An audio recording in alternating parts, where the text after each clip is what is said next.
Hi class, let's talk about this chapter 4 in your textbook. So this is a chapter on supply demand, and it's probably the most important chapter in the textbook. So make sure to pay attention to it. And then to be honest with you, if you get lost in this chapter, the rest of the class will be very confusing to you. So make sure, be careful, okay? And then ask me a question if you have any, just email me. All right, so supply demand. Now, first, we need to know what's a market. So, market is anytime you have a group of buyer and seller come together. That's a market. And then, nowadays, market is more than your Walmart, your Target, your Macy's. They're also online now. So some of the biggest market we have today, they are eBay's and Amazon's, where the online stores. So they don't have to be a physical place anymore. But it's any anywhere, anytime when buyer and seller come together, we call this a market. And then for chapter 4, we're gonna make some very important assumptions, and then this will help you along if you just follow what I say. That we're gonna assume the market are very, very competitive. And then to be even further, we're gonna assume they're perfectly competitive. Now, what I mean by perfectly competitive, it means that in this marketplace, that all the good they sell, they're identical. So no matter who you buy from, doesn't matter which company you buy from, they're all the same good. And then there are many, many buyers, many, many sellers, and therefore the no buyer and seller can influence the price of the market. So we call each party a price taker. So you take what the price is already set for you, you cannot set your own price. Now let me give you an example of this perfectly competitive market. Imagine if you go to, let's say Walmart or HEB, and you want to buy some bananas. Now, do you have any preference of which brand of banana you want to buy? Do you even know there are different brand of bananas out there?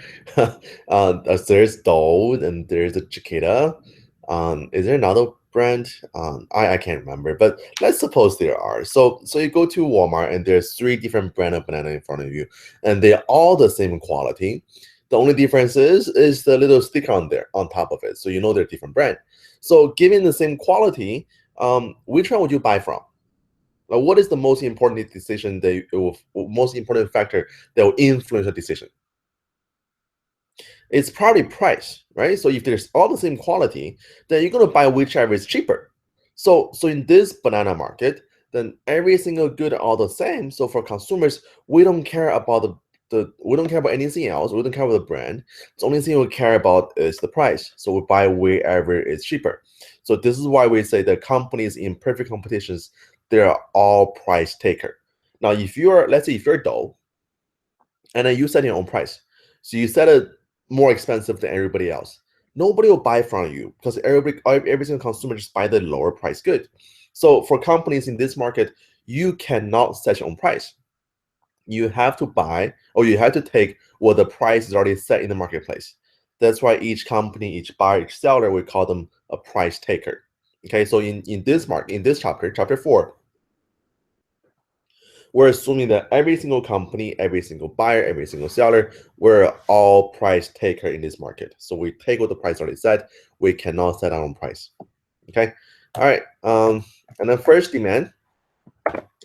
So something called a quantity demanded is the quantity that buyers are willing and able to purchase at every price level.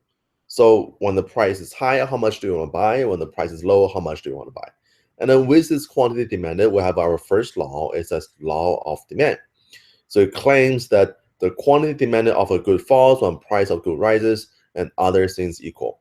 Now, let me give you a very simple definition for law of demand. So very, very simple. So law of demand just says when the price goes higher, we buy less. When the price goes lower, we buy more, holding everything else constant.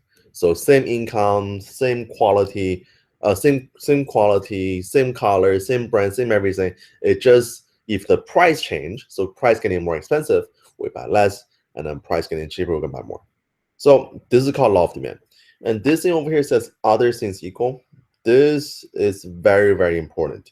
So in this chapter and then from this chapter on, I want you guys to assume that when you look at the problem, when you look at the question, the only factor changes are stated in the question. So do not think outside of the box. And then to be a matter of fact, right now for you guys to make your life easier, your box is a very small box. So stay in the small box. Do not think outside the box. So only think about what are the factor changes within the question. Do not assume anything else outside the question. Okay. So law of demand says holding everything else constant. So very small box. Everything else all the same. In this small box, that when the price goes up, we buy less. When the price goes down, we buy more. All right. Now for our demand schedule shows you the table between your price of the good and the quantity demand of the good. Now, so for this example over here, the price for latte is $0, 1, 2, 3, 4, 5, 6, and then quantity for latte 16, 14, 12, 10, 8, 6, 4. Now, if you notice that as the price is increasing, our quantity is decreasing. So between price and quantity, they move in an inverse relationship. So this goes back to our law of demand. When the price goes higher, we buy less. When the price goes lower, we buy more. So that's your law of demand. Okay, so which means your demand schedule just basically shows you the law of demand. But from our demand schedule, we can draw our demand curve.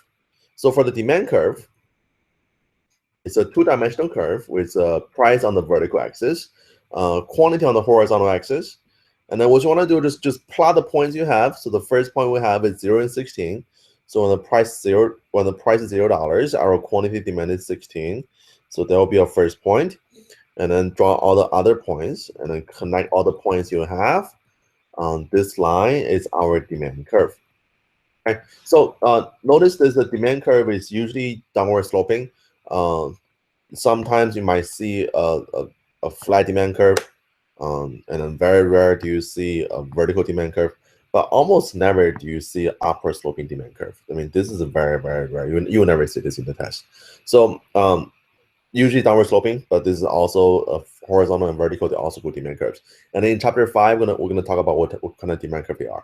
Now, if anytime you have an upward sloping demand curve, this upward sloping demand curve is a violation of our law of demand. Because for this upward sloping demand curve, it says when the price is lower, we buy less. When the price is higher, we buy more. Well, it can be, right? Because there's no way that the market is structured that way. So it's always when the price is higher, we buy less. When the price is lower, we buy more. So they're inverse. They're not direct relationship. Okay. All right. So the difference between your individual demand curve and market demand curve, think market demand curve as the sum of all the individual demands. So if you take every single individual person, so let's say for this example over here, we have two people, Helen and Ken, and then for their individual demand, so 16 unit for Helen, 8 unit for Ken, and then the market demand is just the total between the two. So 24, that's your market demand. So the market demand is just the sum of all individuals in the market that for their demand, that's your market demand. Okay. All right, let me see. So for demand curve, we're gonna have some demand shifters. So demand shifter is anytime you have a fundamental change in the marketplace that will change how much our consumer want to buy at different price level. So the first demand shifter is number of buyers. That every time when the number of buyer increase, our demand will be increased. Every time when the number of buyer decrease, our demand will be decreased. And that's the reason why company always want to, expand to more marketplace. Because if you expand to more marketplace, you have more number of potential buyers. Therefore, your demand is higher. And then to show this increase in demand, we're going to shift our demand curve to the right. So if you go from the black line to the right line over here, not too much. So this will be an increase of demand. Now, if anytime you shift to the left, there will be a decrease of demand. All right, so remember this, if it's shifting, so for this is for both demand and supply. If it's increasing, you're shifting to the right. If it's decreasing, you're shifting to the left. So increasing to the right, decreasing to the left. Second shifter is called income. Now, when our consumer income change, this will change how much stuff we buy. Now, however, it depends on what kind of good it is. So we have two type of good over here for income. One is called a normal good. One is called inferior good. So normal good, it says when income goes up, we buy more. That's normal good. Inferior good is other way around. Inferior good says when the income goes up, we buy less. That is the inferior good. So, I mean, if you guys like the stuff in the dollar store, those will be inferior good. The dollar menu from McDonald's, that will be inferior good. Um, Ramen noodles, that will be inferior good because when income goes up, we tend to buy less of those stuff. And the vice versa, when income goes down, so we lose our job, we don't have money anymore, then we tend to buy more of those stuff. So we call them inferior good. And normal good, just the other way around, that means when income goes up, we buy more. So most of the stuff we buy, they're normal good. All right, next is the price of related good. That sometimes when the price of one good change, it will also have a change in the demand for the other good. And this also depends on what kind of good they are. So when the two good substitute, that means you buy one, you don't buy the other one. Then when the price for one change, it will lower or will change it to quantity demanded for the other good. So let's suppose we have pizza and hamburgers, and let's say they're substitute. So we buy pizza, we don't buy hamburgers. We buy hamburger, we don't buy pizzas. Now, when there is an increase in the price of pizza, so price of pizza is getting more expensive. Now, according to law of demand, it says when the price of good goes up, we buy less. So higher price for pizza, quantity demanded for pizza will go down. We buy less pizza now. Now we buy less pizza, which means we're gonna buy more hamburgers because they're remember these two they're substitute good. So you buy less pizza, you buy more hamburgers. So price for pizza goes up, quantity for pizza goes down, and then demand for hamburger will be increased. So this is called a substitute. Okay, and then vice versa. If the pizza price goes down, we buy more pizza, and the demand for hamburger goes down. And then on the other one, we have complements. So complement, that means you buy them together always. And then over here we have example between computer and softwares. So you always buy them together. Now imagine the price of computer getting more expensive. So according to law of demand, when price getting higher, we're going to buy less number of computers. And then because computer and software, their complements good. So if you're buying less computers, that means the demand for software will also go down. Okay, and remember, if it's decreasing, you're shifting to the left. Okay, so D2, D1. So increase to the right, decreasing to the left. And the next one is taste. Taste also have a effect on our consumer demand level. What's the bread company called? I think some Beard, if I remember correctly. So this is the early 2000s, late 1990s. There was a diet called Atkins diet that was sweeping the entire nation. Everybody was on it, and then the diet was for to many people this was the best thing ever happened. So the diet basically says that you can eat whatever you want. So all the bacon, all the meat, all the seafood, except no carb. So people were not eating any bread. And then all of a sudden, the demand for meat spears goes down by 30% in 1 year. And the company was very worried, what the hell's going on? But it was because of this Atkins diet, okay, or Atkins diet. So when consumer taste change, we do change our demand level. And then if you believe this good is good for you, you buy more of it, so demand goes higher. If you believe this good is bad for you, you buy less of it, demand goes lower. I mean, it's just like Justin Bieber, right? So you believe Justin Bieber is good, then you buy more Justin Bieber CDs, but now nobody like him anymore, and then you buy less of CDs now. But guys, I was driving the other day, and I listened to 104.1, and then this song come up, and I was thinking this is a pretty good song. I want to know who the singer was. And then to my surprise, it was Justin Bieber. And then I was thinking, this can be. I'm not supposed to like his music. I hate him. But apparently this guy can still sing sometimes. Okay. All right. Now, next, expectation. So consumer expectation also have an effect on our consumer's demand level. Now, this expectation have different front. You can have your expectation on your future income. and the expectation on the future prices. So let's talk about future prices first.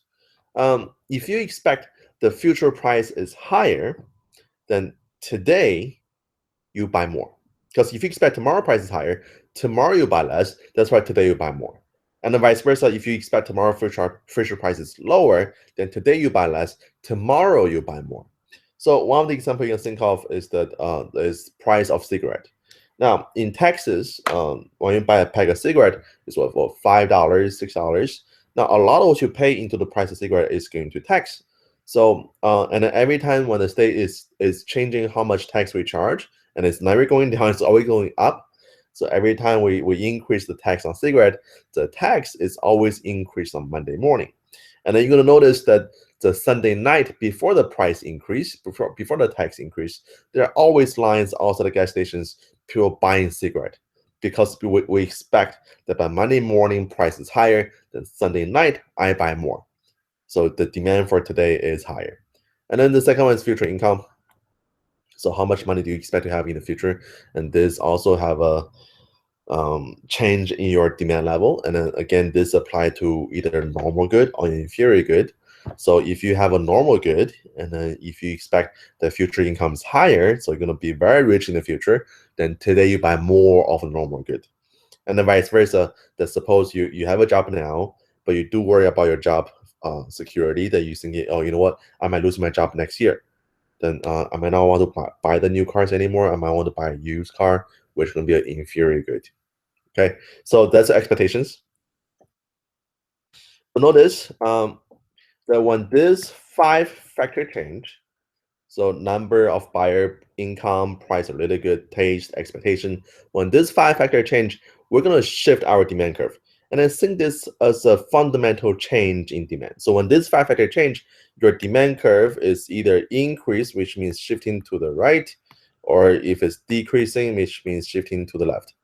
Now, if only the price change, nothing else, but if only the price change, you don't shift your curve, you move along the curve. So you go from point A to point B, that's only when the price change, okay?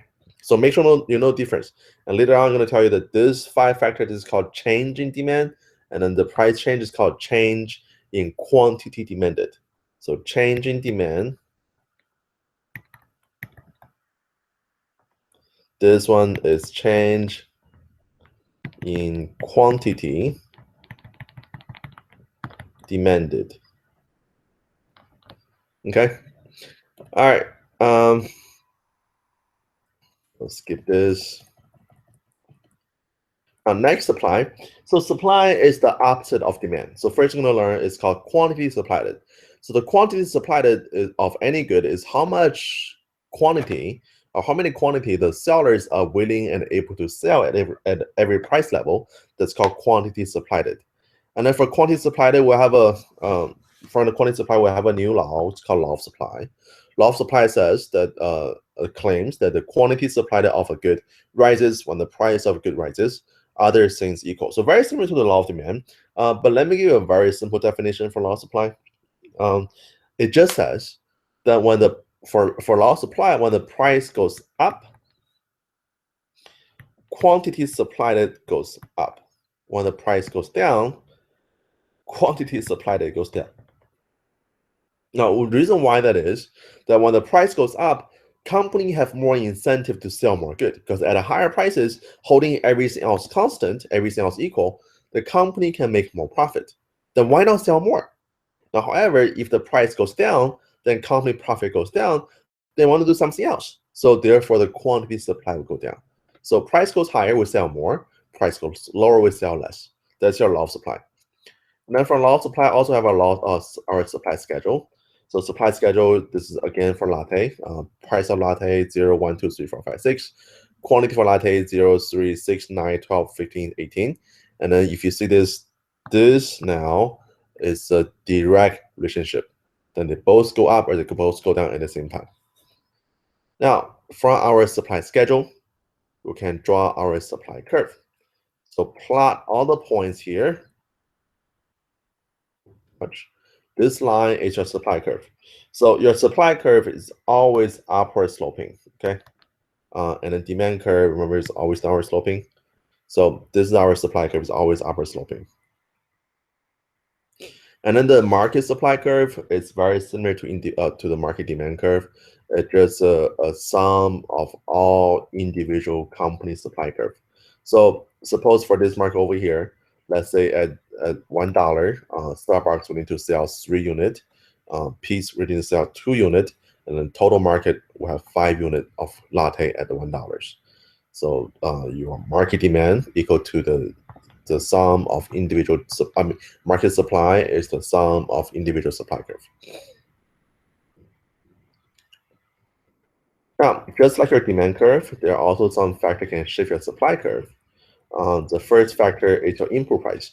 So again, remember, we're holding everything else constant. So price doesn't change, same price. And then what does change is your input price. Now, input price, you can think this as the cost of production. So how much does it cost the company to produce the good? Now, holding price constant, when the cost goes up, that means your profit is going down. So at a lower profit, company want to supply less. And then vice versa, if your cost is going down, price is the same thing, profit will go up, and then your quantity supplied will go up. So to summarize, when the input price goes down, supply will increase, and then when the input price goes up, supply will decrease. Okay, and then this follows the same format. If it's increasing, you go to the right. So S1, S2. If it's decreasing, you go to the left, S3. Okay, so between the demand supply curve, if it increase, you go to the right. If it decrease, you go to the left. So this over here will be an increasing, and then if it goes this way, there will be a decreasing. Okay. Second factor can change our supply is technology. With better technologies, you can produce more at lower cost. So better technologies, so technology improve, supply goes up. Okay, and then for some reason, if you lose the technology, so technology decrease, then supply goes down. The number of sellers. So when you have more number of sellers, the total market supply will be increased, and when you have less number of sellers, the total market supply will be decreased. I mean, if you guys remember when LED TV first came out, there was only 2 companies making it. It was Sony and Samsung. And now if you go to Costco, there are many companies all making LED TVs. So LG, Vizio, Westinghouse, and also your same Samsung and Sony. So more number of sellers available, and therefore there are more number of LED TVs for sale in marketplace. Okay, so this number of sellers, when this increase, supply increase. When this decrease, supply will decrease. And last one is also expectation. So this is very similar to a consumer expectation, but this is for producer expectation. Now, for producer expectation, is the producer's expectation of the future prices. Now, today, with oil price being so low, many of the oil companies didn't want to sell oil right now. So what they do, they actually shutting down some of the oil field and then keep the oil underneath the ground, and then waiting for the oil to be at a higher price later on to sell them at a higher price. So if you expect that the future price is higher, then today I want to sell less. So therefore I can sell more tomorrow. And then vice versa, if you expect that tomorrow price is lower, then today, before the price decrease, I want to sell as much as possible. So that's your expectation for the sellers. Okay. Let me see. All right, so for supply, you have only 4 factors that can shift your supply curve. And this, again, is called change in supply. So when this happens, you are either shifting to the right, which is increasing, or shifting to the left, that will be a decreasing. Now, when only the price change, so nothing else, if only the price change, this is called change in quantity supplied. And then this, again, this will be just moving on the same, that's a demand curve. So this is just moving on the same supply curve. So if you go from point A to point B, there will be a change in the quantity supplied. Okay.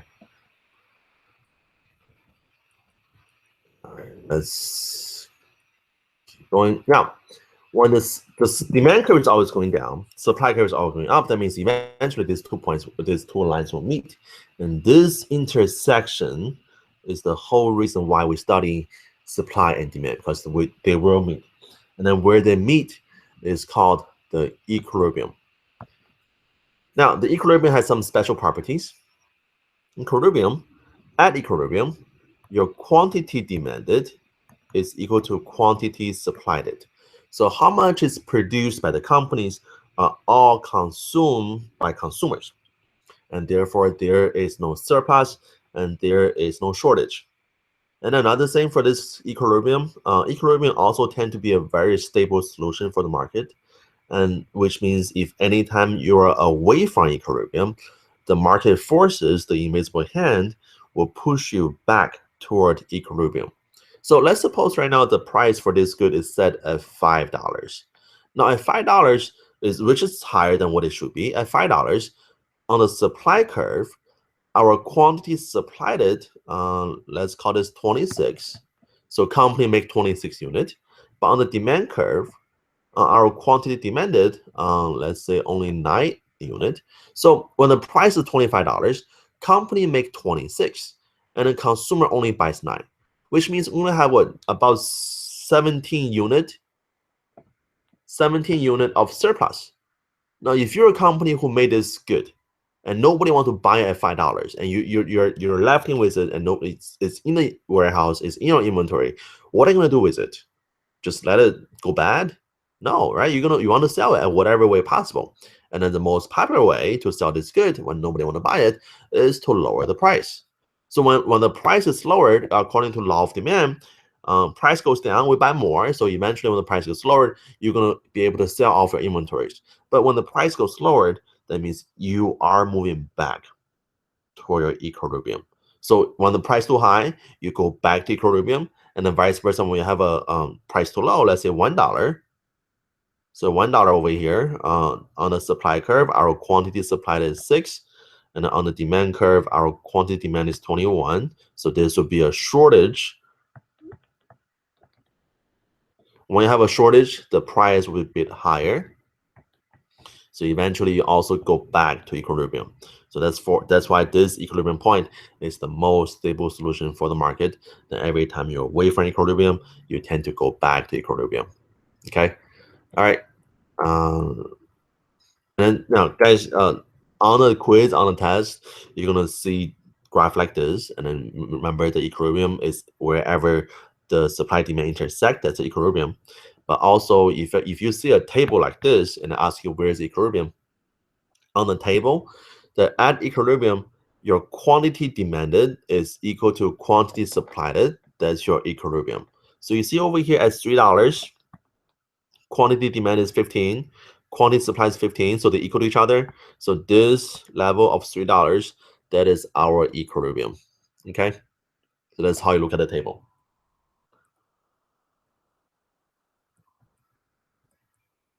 All right, so talk about surplus. Surplus anytime if you are so surplus also known as excess supply.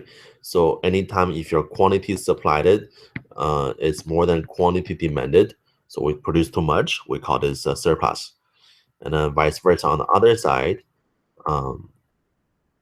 Is going. All right. So on the other side, so when the price is when the price is below equilibrium, you're gonna have a shortage, and shortage is also called excess demand. That means demand is too much. So if it's above, that's a surplus. If it's below, it's a shortage. Let me see what else to talk about. I think we're almost finished with the chapter. It's not important.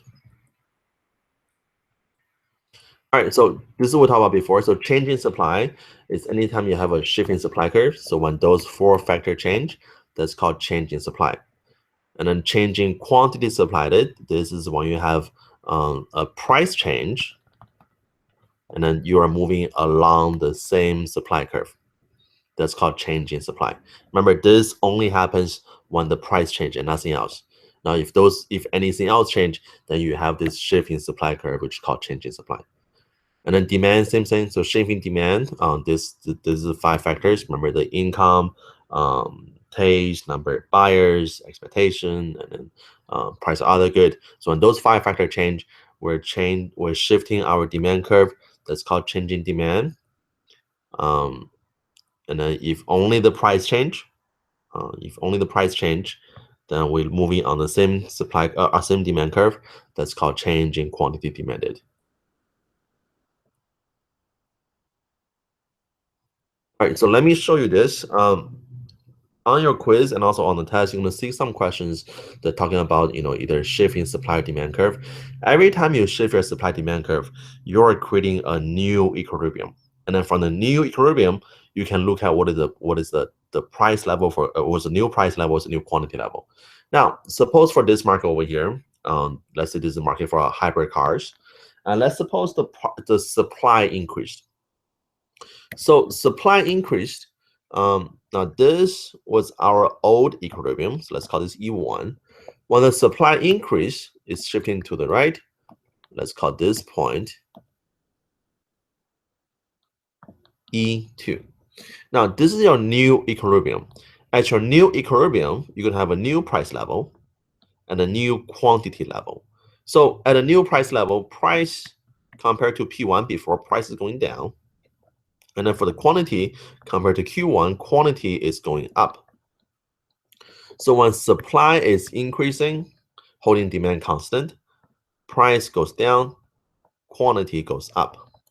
Now, vice versa, when the supply is decreasing, price will go up, quantity will go down. And then you can try this at home. If your demand is increasing, price goes up, quantity goes up. When the demand is decreasing, price goes down, quantity goes down. Okay, so remember this. This will come handy when you do your quiz and test. Okay. All right. Let me see what else to talk about.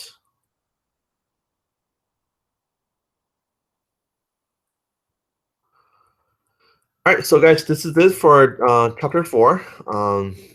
So hopefully this is very clear for you. And then again, if you have any questions, send me email, let me know, and I'll be more than happy to answer questions. All right, guys, good luck. See you later.